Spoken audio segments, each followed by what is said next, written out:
Hello and welcome to West Wales and welcome to another crafting chat. If you're new here, my name is Becca and I like to share my love for all things fibre and textile, and quite often you find me in my slightly echoey conservatory in my home in West Wales. And today I've got a little package to unpack. I've got some seeds for dye plants have arrived, and then I'm just going to do a little bit of combing of wool. I've still got some wool to comb. Feel like I've been combing it forever. And yeah, I'm also kind of halfway through making some really nice, I was going to say roast pumpkin soup, but it's actually, strictly speaking, a squash. It's a winter squash, so it's just roasting, and I'm going to make a bit of soup later. So I might have to pop in and out from the kitchen and just check on that. It's raining again, and that means there will be some distortion on the sound because the microphone tries to compensate for the fact that it kind of, it sounds like marbles are falling on the roof. They're really not, it's just rain. And it's blowing a hoolie as well. So I hope today finds you well. I hope if you are living in the States, you are not completely snowed in. And I know in Australia and New Zealand there's some very severe weather conditions as well. And I actually have a niece who's travelling up the east coast of Australia at the moment, and she has been reporting back that she has been experiencing weather that she didn't really expect to encounter while travelling up the east coast of Australia. Said it's been, very wet, and she's about to go to New Zealand. And obviously there have been very tragic landslides in New Zealand. So yeah, goodness. So today I want to sort of get out of my head and into my hands and just focus on something that's maybe not quite as stressful. Okay, right. Well, I just need to go and check that my pumpkin squash, it's actually a winter squash. What's it called? Kombucha squash. And we grew it in the garden, and it has been sitting in the conservatory, just sort of, because it's not really warm in here, so it's just been sat there, quite nicely dried out, and it's still great to use. It stores really well, and I'm roasting it. So I'm just going to pop and check that, and then come back to you and talk to you a little bit about the seeds that I've bought for the dye garden. Everything is under control in the kitchen, so I'm just going to open this up and show you what I've bought. And these did all come from Amazon. And one of the reasons that I quite often shop at Amazon is that our nearest garden centre is about 20 miles away, which means that I've kind of got to get in the car and drive up there. And we don't have big sort of, we certainly don't have a motorway, but we don't have big highways, so just little lanes. So it actually takes quite a long time to get there. And if you're new here, you might not know this, but I am a full-time caregiver to my disabled partner. So I actually have to plan when I'm going to be out of the house for any period of time quite carefully. So for me, buying things from Amazon just means that I can be at home and have things delivered. And I've just really noticed that the camera's really wonky. So I'm just going to straighten you up a minute. There you go, a bit straighter. Okay, so first thing, this is seed and cutting compost that comes as a block. You add water to it and it expands, and just means that I'm not kind of having to kind of haul around great big bags of compost, which are quite heavy. I don't want to hurt my back. And this is specifically for seeds. So yeah, at some point, if it ever stops raining, I will be starting my seeds in this. In fact, I'd probably have to start them in here because I don't think it ever is going to stop raining. Then I also bought some seeds. I already have quite a lot of seeds, and also I have some plants, some dye plants and things that you can use as dye plants. Okay, so this is scabious black knight, and you use the flowers to get a sort of, it's a bluey shade. It's not the best blue in the world. It's not like having indigo or woad, but it does have quite a nice blue. So that's ready for, or I'm going to start those to go in the garden. And then I'm going to try again with safflowers. I failed quite badly with safflowers last year. They kind of germinated and got to about that height and then just sat there and didn't do anything. Certainly didn't flower, and obviously you need the flowers to get the dye. But I am going to try again because I don't give up that easily. So that's what sort of came in the post for my dye garden. And I will make a separate video about the different plants that I have been growing, including plants that are not, strictly speaking, dye plants, but actually you can use them to create dye. Things like carrot tops and onions and mint, all of which obviously you use in the kitchen, but will also create a dye. I'm just going to turn the camera around and start doing a bit of wool combing, but I will just check my roasting squashes before I do that. So I'll be back to you once I've checked that. So this is a lovely little setup from Wigan Wool Works. And this is a tiny straightener. And I have been using these as fixed combs. And what I'm working on still, I have been working on this forever, is Lincoln long wool. And I've got I don't know, that feels about maybe 400 grams. So about 400 grams still to process. And this in here is just sort of the scrap wool that I will be using around my plants to deter the slugs. So it will not go to waste. To know what you're working on. I am finishing off various projects, waiting for various supplies and equipment to arrive that I ordered before I can sort of get on with any of my new projects.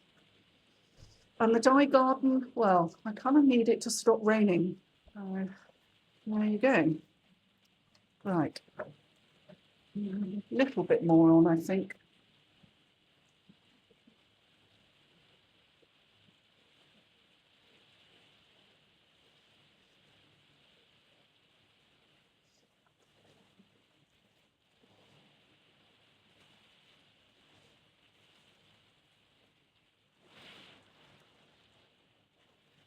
So I had lots of really positive comments about my last video. People liked seeing the woolen mill and also liked seeing the samples of the woven fabric that I picked up. I've had some good suggestions of what I should do with it, and I'm going to do a patchwork project, and I think I'm probably going to make a waistcoat because I will have enough for 2 front panels, and then I have some silk fabric that I think would make a good back panel. I just need to find a nice sewing pattern. I have a sort of top that I think might clone quite well into a waistcoat, possibly. I don't know that I feel up to drafting my own patterns at this point. I mean, I do sort of know the theory, but knowing in theory and doing it in practice are 2 completely different things. So whether I will actually do that, I don't know, or whether I will just find a pattern. Maybe I'll just find a pattern. So the next time I'm in a charity shop, I will have a look and see if they've got any secondhand patterns for waistcoats. Otherwise, I'll probably look online, maybe look on Etsy. I was looking at the Merchant and Mills patterns, and they've got a nice waistcoat pattern that I might attempt. But I feel like I've kind of spent enough this month on crafting, really. I didn't really intend to buy that fabric when I went to the mill. I was just going to kind of film the mill, and then I accidentally found myself in the shop and yeah, bought some fabric, like you do. As I say, I've also bought quite a lot of fibre, which I'm waiting for, but because it's being blended for me, it's going to be, you know, a bit longer than it normally is. And I have also bought a couple of new things, so bits of equipment, notions, if you like. So yeah, I've definitely spent my crafting budget this month. So I don't think I can really justify to myself buying a sewing pattern. I might have to put that one on the back burner for a month. That might be next month's crafting budget. This time of the day is sort of my crafting time of the day.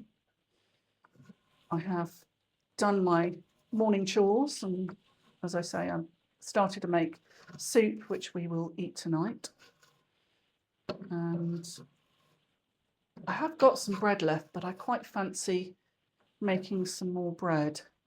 I bought a sourdough loaf at the weekend from the baker's, and that's nearly all gone. So I probably should make another loaf. I don't make sourdough because I don't make enough bread to have the kind of the mother on the go all the time, so I use dried yeast. So one loaf of bread from the baker's, one loaf of sourdough, normally lasts us a week. But we both kind of were feeling in need of toast. So I've been asked for a few different videos. I've been asked for a house tour. I have thought about that. You know, I'm not the only person that lives here, and so it's not 100% up to me. It is a 50-50 decision. And I have spoken to Andrew about it, and we've both agreed that it's not something we really want to do. Don't mind really showing the garden, but yeah, the house feels different, and don't particularly want that on the internet, really, or not all of it, if that makes sense. Not a tour. So I've also been asked to share some of the cooking that I do, and I sort of feel like that is just a whole other channel, really. And yeah, I mean, I kind of share bits and pieces, but if I kind of started doing recipes, and yeah, I think that's a different channel. So I've had a recent request to show how to thread a sewing machine, how to wind a bobbin on a sewing machine, how an electric sewing machine works. And so the next time I have the machine out, I think I'm quite happy to do that. I think you have to bear in mind that my sewing machine is from the 90s. It's not modern at all. And it's also quite sort of, it isn't mechanical, it's electric, but it, you know, it's not a computerized sewing machine, so it's very basic. So I can only show you what I do on my 1990s sewing machine. But I was looking on eBay just to see how much sort of vintage or 1990s vintage sewing machines are. And they're really quite affordable. And so when I look at new sewing machines, and people kind of want like £600 for these fancy ones that kind of do everything, I'm like,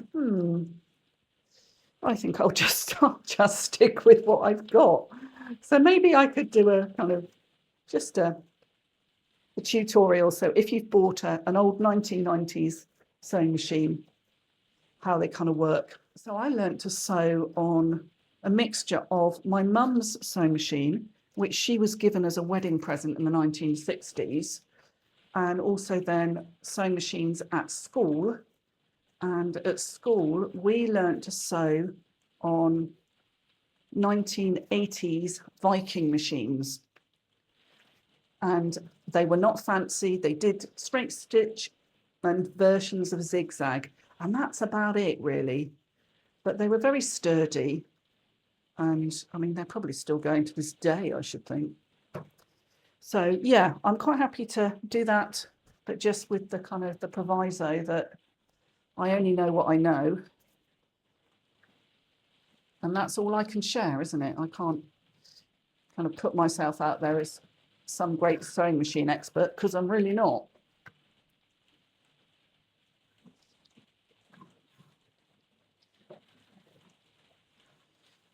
So I'm starting to get a lovely smell of roasting garlic and roasting pumpkin stroke squash.